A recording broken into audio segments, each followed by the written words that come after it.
Hi, hello friends, welcome to World Explorer India. Today, October 16, World Anesthesia Day.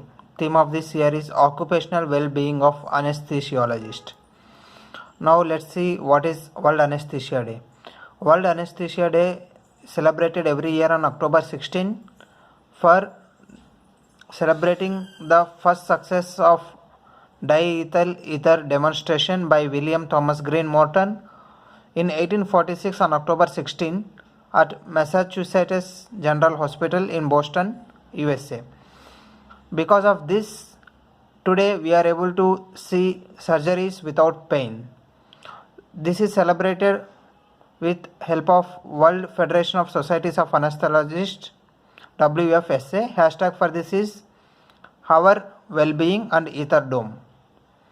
These are the inhalational anesthetic which are being used nowadays: nitrous oxide, chloroform, trichloroethane, halothane, enflurane, desflurane, diethyl ether, isoflurane and sevoflurane. Patient safety comes with the health worker safety. If any health worker is safe, then they are able to provide the best possible care to the patient. So well-being of each and every health worker, including anesthetist, is out of most important concern nowadays. So my well-being is very much important.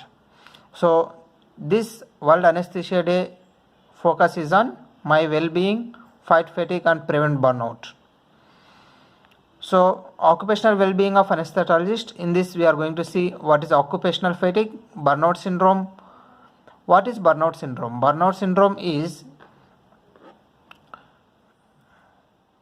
physical and emotional response to occupational stress characterized by exhaustion, depersonalization and feelings of incompetence or fail to meet targets.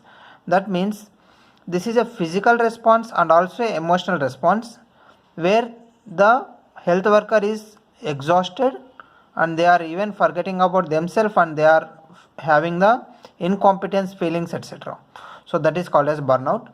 So this is very common because anesthetists work majority of time in rotating shifts and also they work even 12 to 18 hours sometimes, so because of which they may be experiencing more fatigue, and the environment in which they are working, the risk which they face, for example it may be healthcare associated infections or hospital acquired infections, or it may be some of the injuries which occur because of workplace environment. So whatever it may be the cause, it may lead to damage to the health of a anesthetist. So because of which they even go to severe depression and also sometimes they go for suicidal ideations. So it is our role to see what is stress management and how to prevent suicide, etc. So patient safety comes with the health worker safety. So are you enjoying? So are you trying to change your job, or how satisfied with your job today?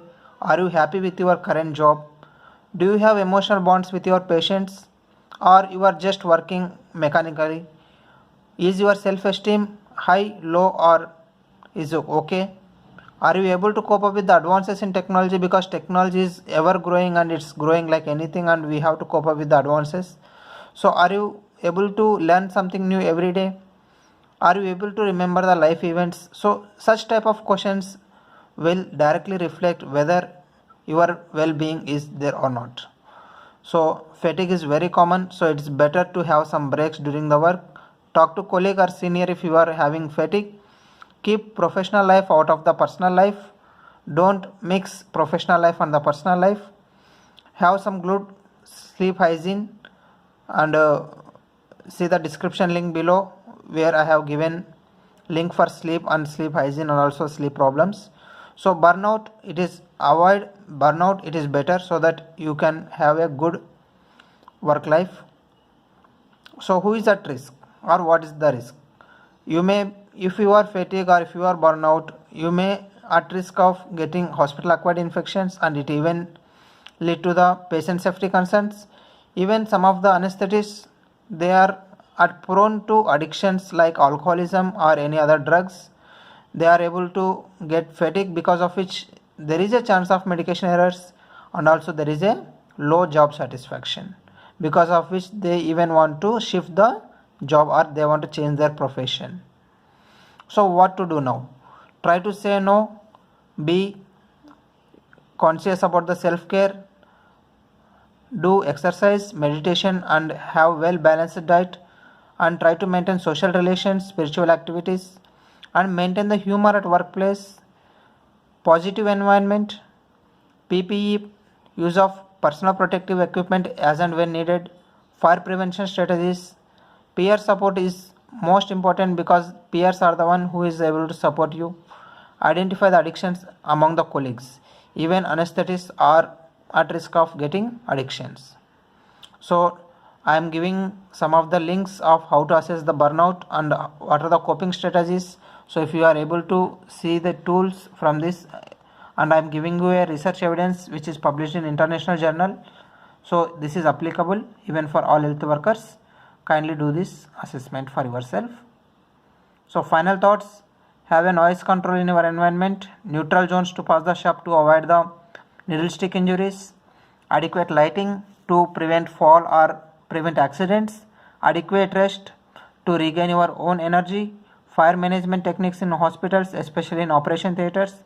Good housekeeping is ensuring to keep back the article which you have brought from one place to back into the same place. That is called as good housekeeping. And maintain good posture to avoid the spinal damages. And you should use your emotional intelligence, not the general intelligence which you have. You should have emotional intelligence. Don't go for addictions, and be very assertive and try to say no if you are unable to do it, and check your empathy feelings. So if you like this, do subscribe, comment and share among friends. Thank you.